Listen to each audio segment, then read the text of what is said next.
ABC, how's it going? Back again with some more finds this week. Got some cool stuff.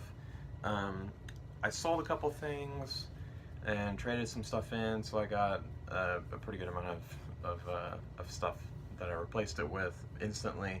I'll start with these 45s here. This one's kind of interesting. This is this band called Free Kitten. This is Free Kitten's Punks Suing Punks EP. You can see the cool photo there.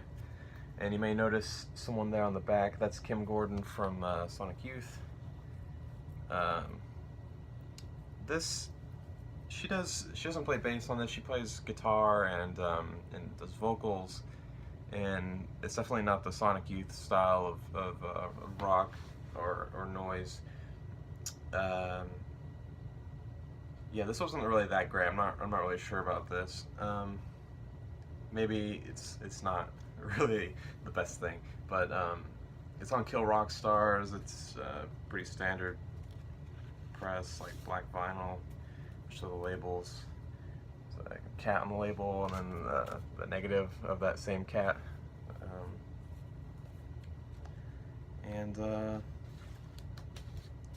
I mean, yeah, it was kind of interesting to listen to. I didn't realize that this was a side project of Kim's, but yeah, I'm pretty sure this is like mid-90s, just kind of straightforward punk, actually. Then I got these two Beach Boys 45s. This one's The Man with All the Toys, like one of their Christmas songs, and their cover of Blue Christmas on the back. I actually like their version of Blue Christmas. And I have a reissue of the Christmas album, probably like a late 70s, early 80s reissue. And it has this interesting version of Little Saint Nick. I'd like to get an original 45 of that, because the one on the LP that I have, it doesn't play the I think it's glockenspiel, or maybe some kind of xylophone or something. It doesn't play that during the bridge section. It only plays it like in the very intro of the song. Really weird edit. Anyways, the other 45 we got is Sloop John B, classic song, and the B-side is You're So Good to Me, which I don't think I can remember off the top of my head, but cool to have. Those were both 45 cents each, which is probably the best price you can pay anywhere for a 45. Then I picked up Buffalo Springfield again for $2 in a discount bin. I don't know why it was in there. I mean, it was pretty dirty, but you know, nice solid cleaning, cleaned it right up. It's like VG+. This one's famous for the Neil Young track, Mr. Soul. It's on the Atco label. I think this is a second pressing, or 1968 pressing. You can see the label there. Pretty clean, like I said. The cover is like the cleanest I've ever seen this record. So I have no idea why it was in the $2 bin.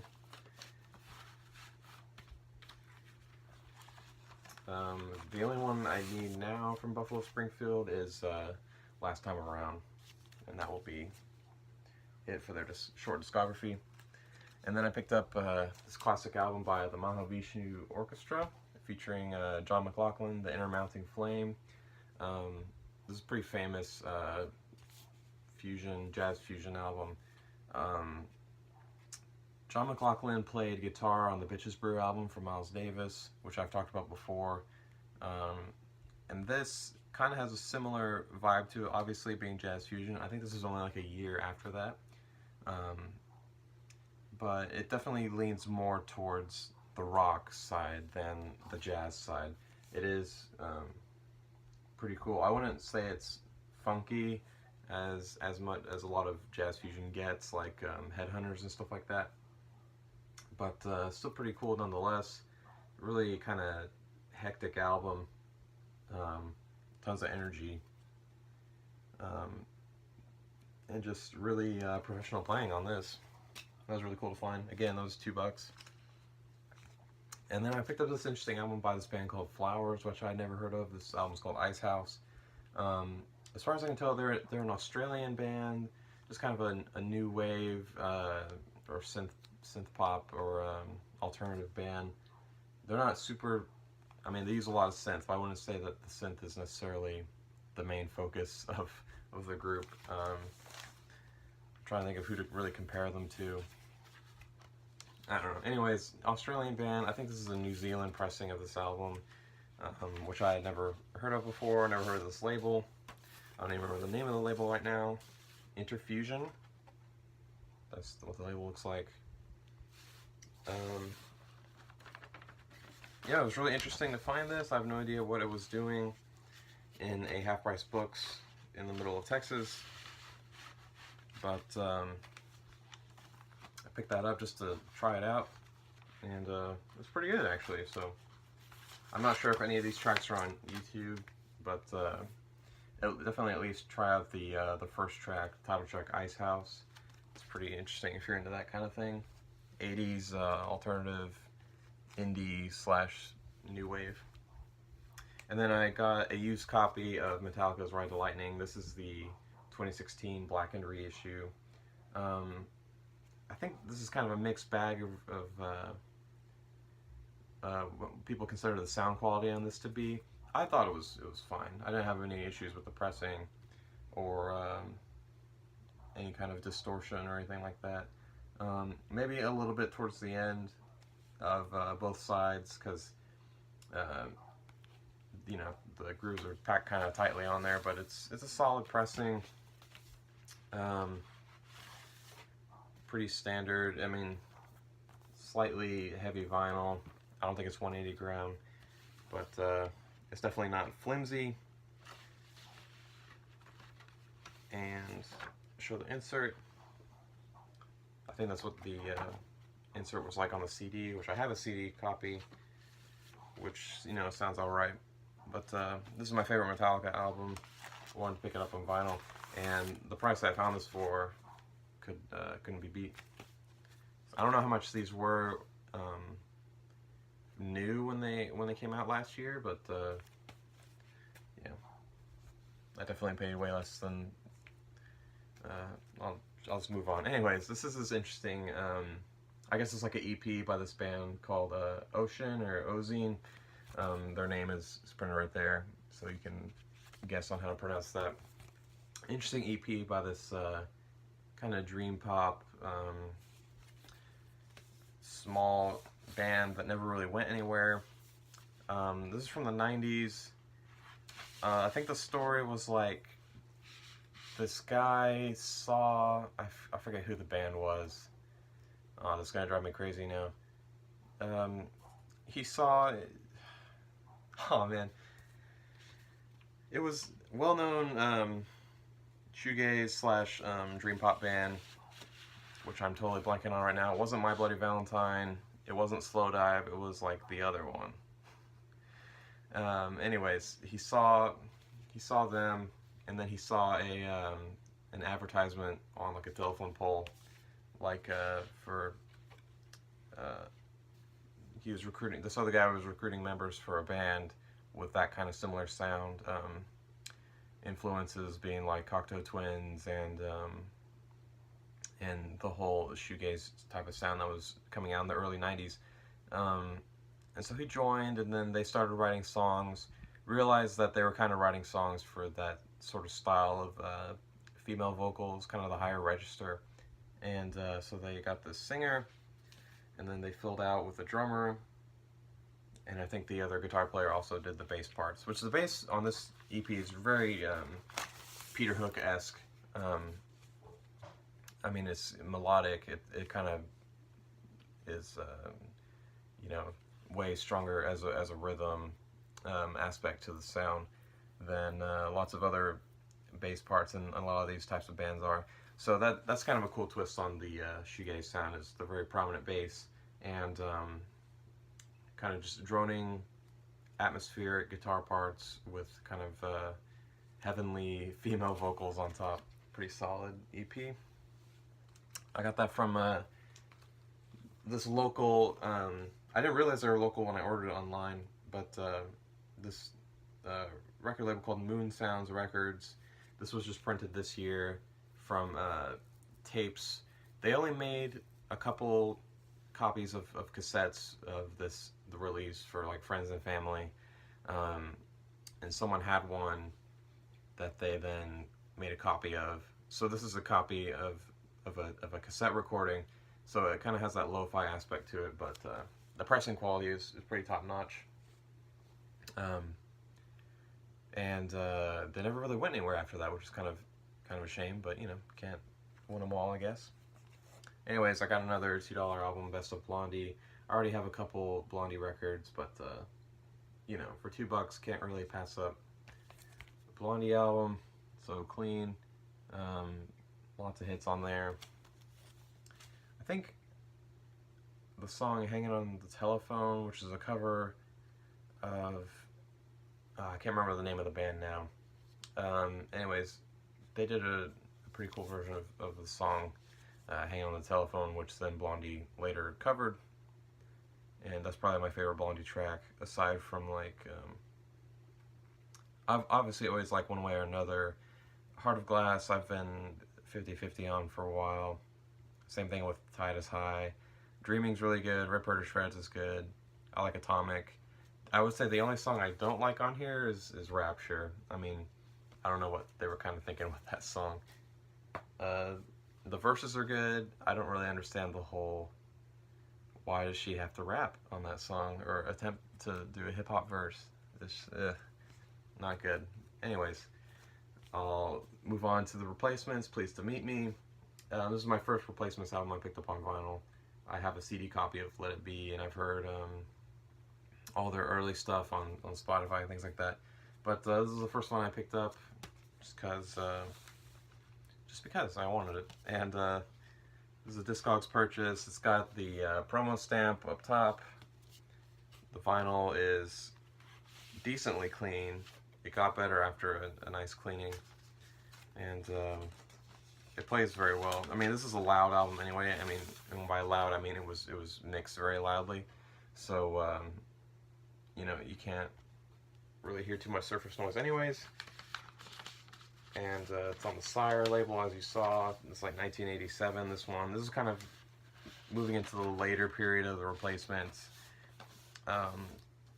Considered probably where they would be considered to be sellouts at this point. They have more of a power pop sound to them. Here's the insert.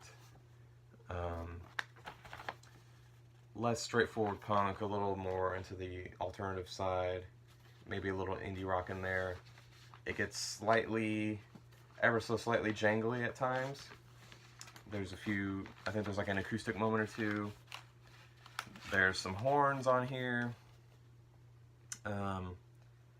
Big hit on here is Alex Chilton, which is kind of an homage to the famous Alex Chilton from Memphis, who was in Big Star. I think they were Big Star fans. Anyways, this is like in my opinion, kind of a perfect album. Maybe not their best album, but they have kind of a lot of perfect albums if you really look at this band. I mean, they are quickly becoming one of my favorite acts of the 80s.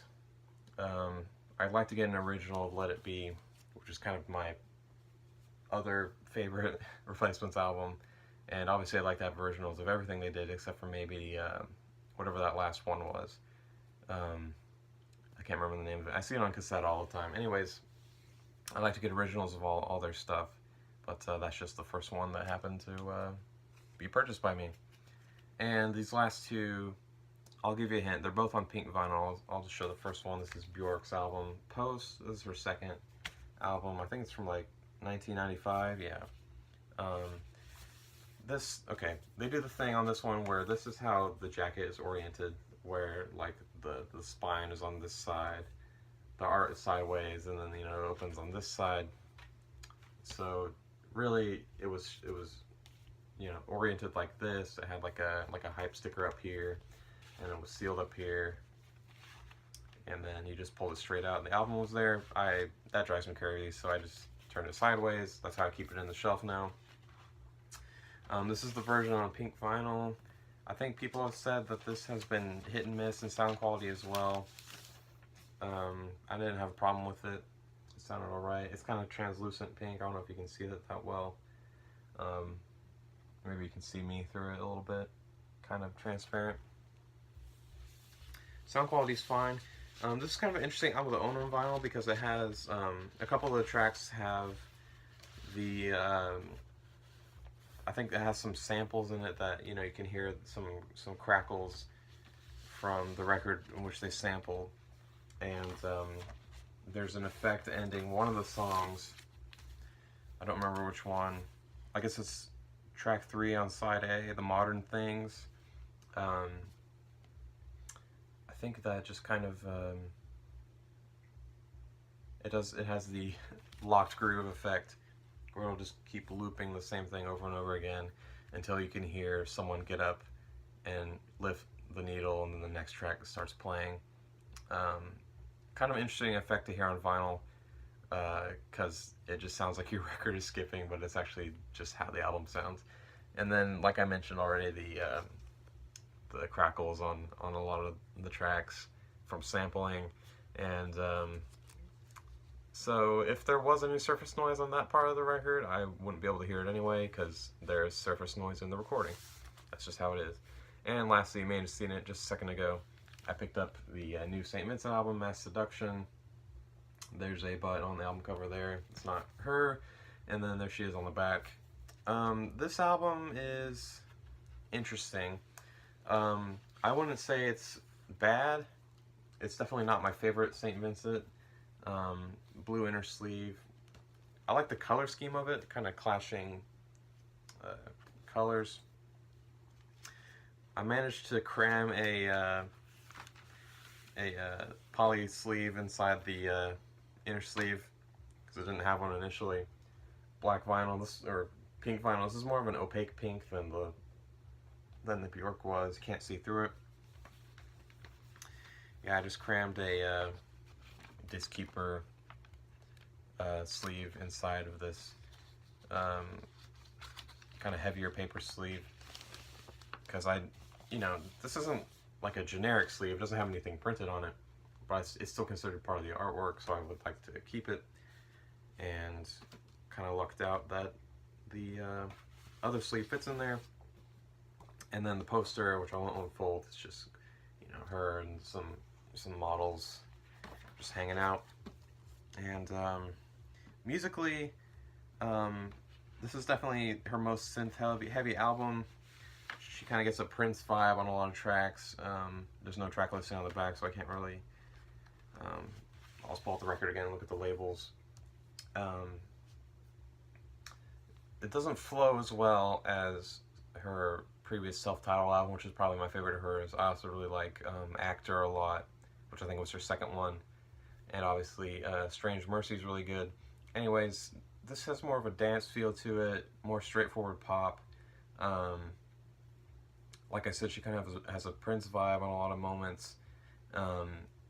It's just kind of sexual. I think someone compared the flow of this to